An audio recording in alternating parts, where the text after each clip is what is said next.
যুবক গেছেন হজ করতে। হজ করতে যায় যুবক, গরিব মানুষ, টাকা নাই, খাওয়ার কোনো টাকা নাই। দেখেন কেমন মানুষ, হারামের দিকে যায় না, চুরি করে না, টাকা নাই, কি করবে, না খেয়ে আছে, পানি খাই শুধু। এধারে এক আল্লাহর বান্দা মুরব্বী এবং তার মেয়েকে নিয়ে হজ করতে আসছে। ও আল্লাহর বান্দার ব্যাগের ভিতর ছিল স্বর্ণ মুদ্রা। হজ করতেছে আল্লাহর বান্দা মুরব্বীর ওই স্বর্ণ মুদ্রার ব্যাগটা পড়ে গেলেন, হারায় গেলেন।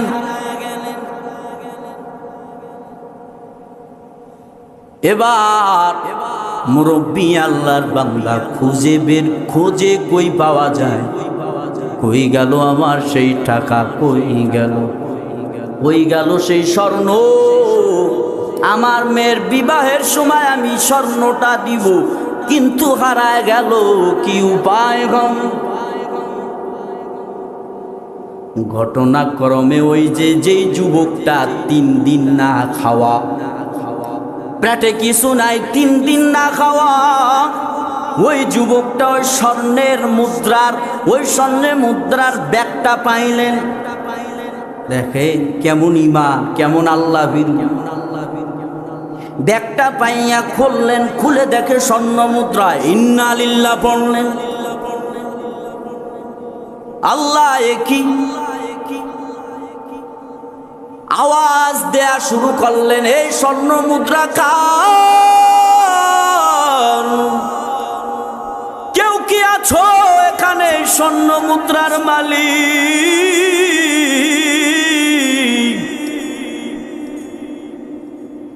আর আমি আপনি যদি এই জায়গায় হইতাম, চুপচাপ গোপনে চুরির মতো দৌড় দিতাম স্বর্ণ মুদ্রা নিয়ে।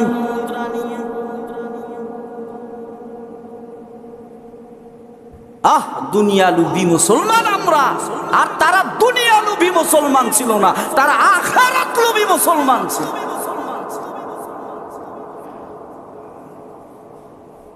আল্লাহ আমাদের সবাইকে হিদায়াত দান করুন, আমিন পড়েন। আল্লাহর বান্দা যুবক, এ যুবক কানটা লাগায় শোন, তুইও তো যুবক আর ওই যুবকও তো যুবক। খোঁজ করে পায় না মালিককে। আল্লাহর বান্দা যুবক বাসায় চলে গেলেন সোনা মুদ্রাটা নিয়ে। ওই মুরব্বী ওই জায়গাটা আসে শুধু খোঁজে, আমার স্বর্ণ মুদ্রাটা কোথায়। আওয়াজ দিতেছে, একটা লোক দৌড়ই চলে আসছে, বলে ও আল্লাহর বান্দা মুরব্বী, আপনার স্বর্ণ মুদ্রা কবে হারাইছে? বলে অমুক দিন অমুক সময়। কই কি বলেন? অমুক সময় তো একটা যুবকই স্বর্ণ মুদ্রা নিয়ে এলান করলো, কার এই স্বর্ণ মুদ্রা, আপনি কই ছিলেন? বলে আমি তো চলে গেলাম বাসায়। মুরব্বী বললেন, আপনি কি ওই যুবকের বাসা চিনেননি? বলে হ্যাঁ চিনি। বলে কোথায়? কয় অমুক জায়গায়, চলেন আপনাকে নিয়ে যাই। যুবকের বাড়ি নিয়ে গেলে, নিয়ে যাওয়ার পর সালাম দিলেন, ঢুকলেন। বলে আপনি নাকি আমার স্বর্ণ মুদ্রা পেয়েছেন? বলে ও মুরব্বী, আপনি আসছেন নিয়ে বুকে জড়ায়। কয় আমি এই স্বর্ণ মুদ্রা নিয়ে বড় টেনশনে ছিলাম। ও আল্লাহর বান্দা, নেন আপনার স্বর্ণ মুদ্রা নিয়ে যান।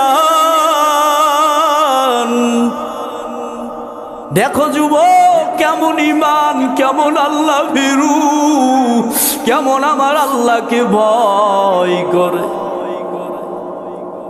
মুরব্বী এত খুশি হলেন, যুবকের জন্য মন থেকে দোয়া দিয়ে দিলেন। যুবক হজ করে শেষ হয়ে গেল, মুরব্বীর হজ শেষ, মুরব্বী চলে গেলেন বাসায়। যুবকের হজ শেষ হয়ে গেল, আগে তো প্লেন ছিল না, বিমান ছিল না, আগে স্টিমারে যাওয়া যাই করতো রে বান্দা।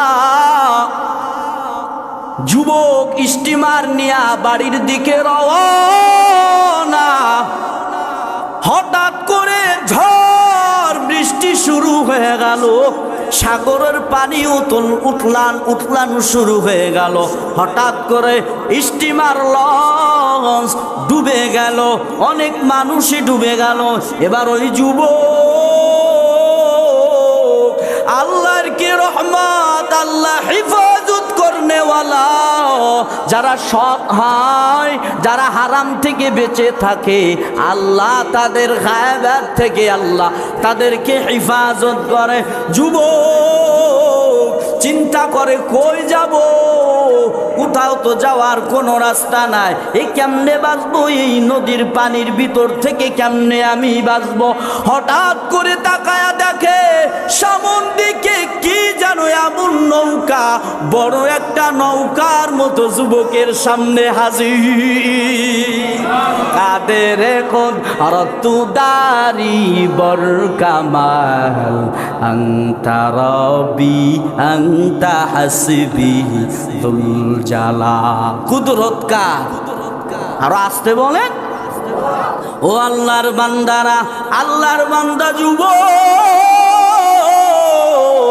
নৌকা ভার করে দিয়া ওই কুলি উঠলেন। কুলি উঠার পরে দেখলেন বড় বড় বড় জঙ্গল, রাত্র গভীর হয়ে গেছে। এই জঙ্গলে যুবক কই যাবে, রাস্তা তো নাই যাওয়ার। যুবক আল্লাহর বান্দা জিকিরে ফিকিরে চলতেছেন, যেদিকেই মন চাই জায়গা। যেতে যেতে যেতে যেতে জঙ্গলের মাঝখানে যায় ফজরের আজান দিয়েছে। আল্লাহর বান্দা ফজরের নামাজ পড়া আল্লাহর কাছে দোয়া করলেন, ও মালিক তুমি আমাকে হিফাজত করো, এই জঙ্গল থেকে বের করো আমাকে। ঘটনা একটু লম্বা, সময় তো হয়ে গেছে, শেষ করবো না, এখানে রেখে দেবো, শেষ করবো না, রেখে দেবো। ও আল্লাহর বান্দারা শোনেন, সংক্ষিপ্ত বলি।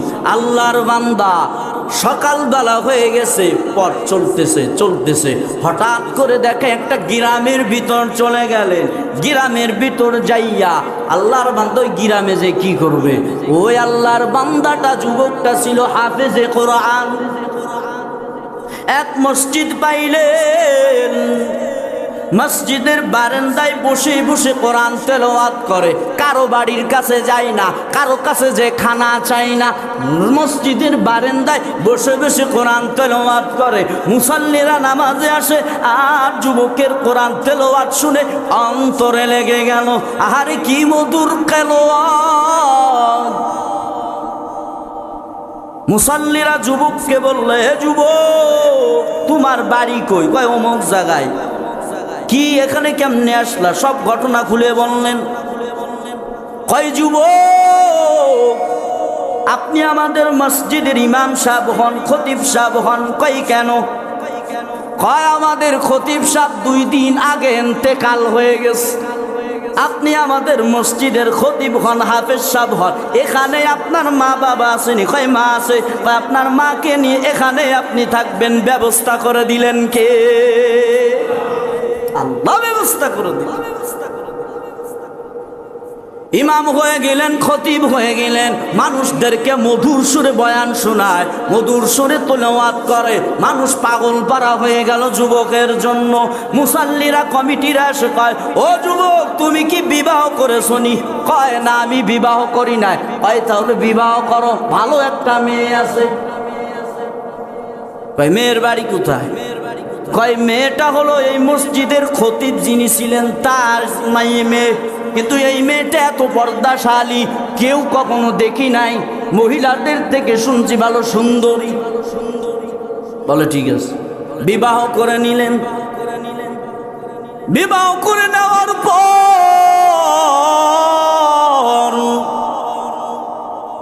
বাসর ঘরে যুবক ঢুকবে, হঠাৎ করে বাসর ঘরে ঢুকা মাত্র তার বিবি স্ত্রীর গলায় যে স্বর্ণটা যুবক পেয়েছিল ওই স্বর্ণটা দেখে ওই মেয়েটার গলায় পরা।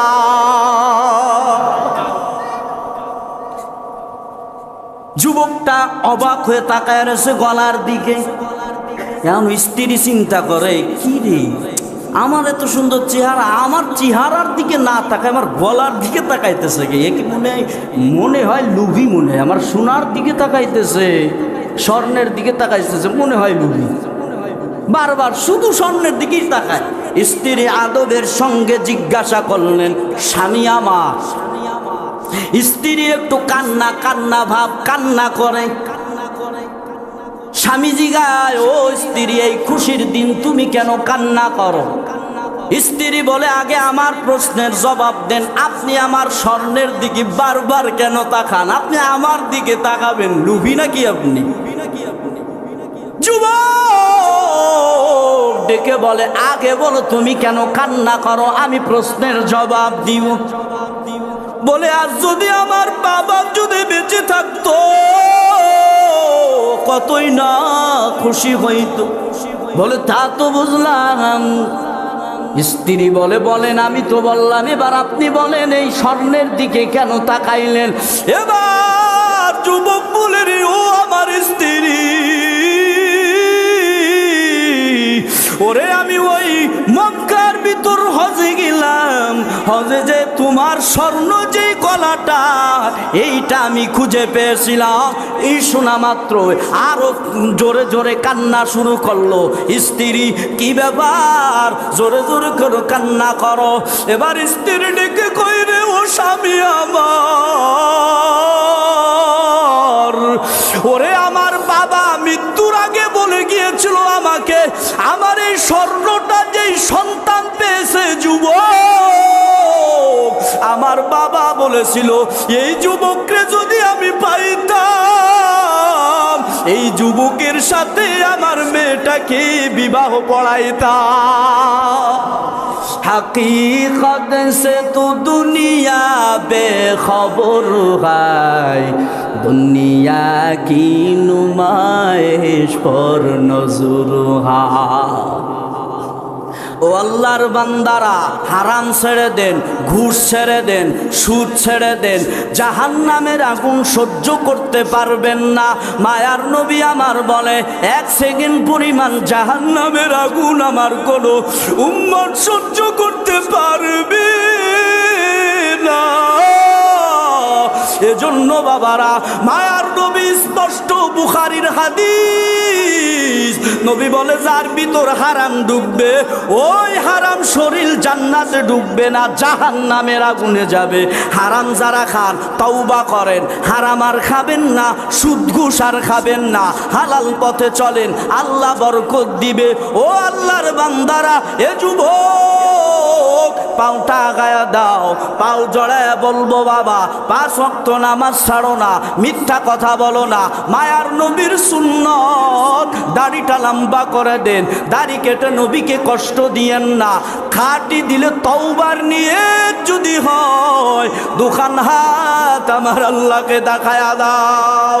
ও আল্লাহ, যারা আমরা হাত উঠাইলাম, 5 ওয়াক্ত নামাজ, পর্দাশীলী, হালাল হারাম থেকে হালাল খাওয়ার তৌফিক দান করো, আমিন।